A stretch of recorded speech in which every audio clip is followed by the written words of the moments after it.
Bienvenue dans votre émission Livre Expresso.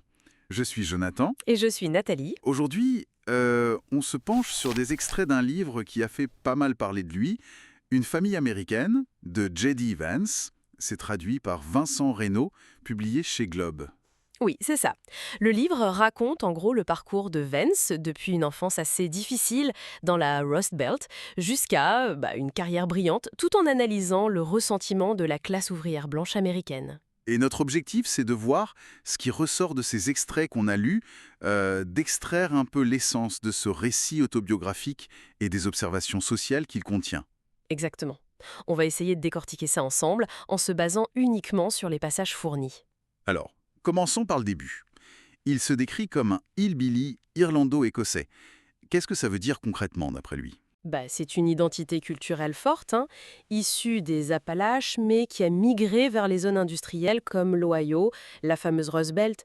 Dans les extraits, ça se traduit par une loyauté familiale très très forte, un patriotisme intense, mais aussi une certaine méfiance vis-à-vis de l'extérieur et parfois une culture de l'honneur qui peut être violente. Il y a des anecdotes assez parlantes avec les grands-parents, maman et papa. Ah oui, les Terminators, comme ils les appellent. C'est ça. Ils sont vraiment présentés comme des piliers, ceux qui l'ont un peu tenu à flot face à l'instabilité, notamment l'addiction de sa mère. Et cette culture liée aux Appalaches, elle est associée à quoi d'autre? Pauvreté, j'imagine. Oui, pauvreté, faible mobilité sociale, des problèmes de drogue aussi qui sont mentionnés.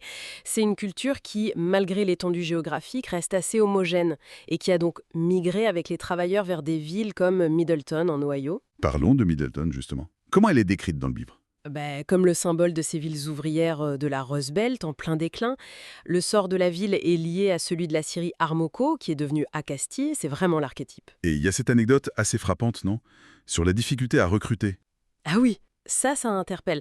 Un employeur d'un entrepôt qui se plaint de ne pas trouver de travailleurs fiables, stables, même avec un salaire qui était considéré comme correct à l'époque. Ce qui l'amène, lui, Vance, à se poser des questions sur les racines du problème.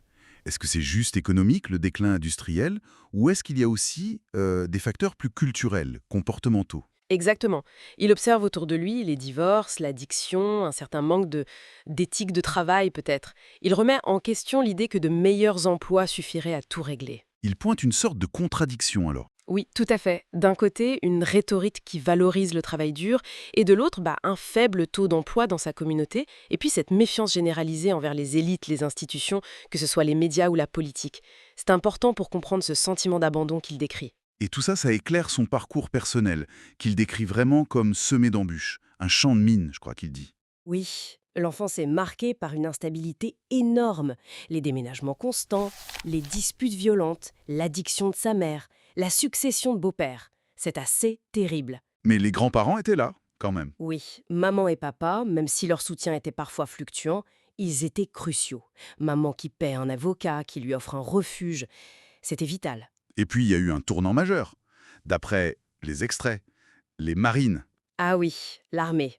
Ça semble avoir été fondamental. Il y apprend la discipline, la volonté, quelque chose qui tranche radicalement avec ce qu'il appelle l'impuissance acquise. C'est quoi ça, l'impuissance acquise? C'est cette espèce de fatalisme, l'idée qu'on ne peut rien changer à son sort, qu'on subit, un sentiment qu'il percevait beaucoup dans son milieu d'origine. Dans les marines, il découvre aussi la fierté d'aider sa grand-mère financièrement, par exemple. C'est un accomplissement. Et après ça, le grand saut. Yale Law School. Le choc a dû être immense. Complètement. Un choc culturel et social. Il parle de syndrome de l'imposteur, bien sûr, mais surtout de la découverte de ce qu'il appelle le capital social. C'est-à-dire? Il réalise que la réussite, c'est pas juste les notes ou le travail. C'est aussi maîtriser des codes sociaux, avoir un réseau, savoir se comporter dans certains milieux. L'anecdote du dîner de recrutement est très parlante. Ah oui, les fourchettes, l'eau pétillante. Exactement.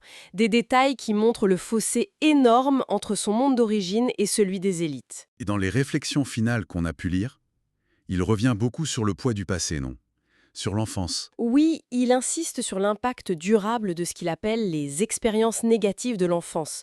Le traumatisme, le stress chronique, ça laisse des traces sur le comportement adulte. Il prend conscience de ses propres démons, comme il dit, hérités de tout ça. C'est pas parce qu'on réussit socialement que tout est effacé, en somme. C'est ça. Les blessures restent.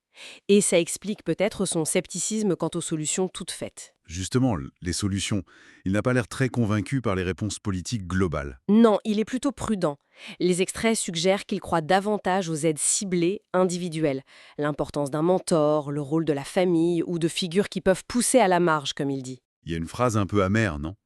Sur la société qui donne sa chance trop tard. Oui, c'est un constat assez dur.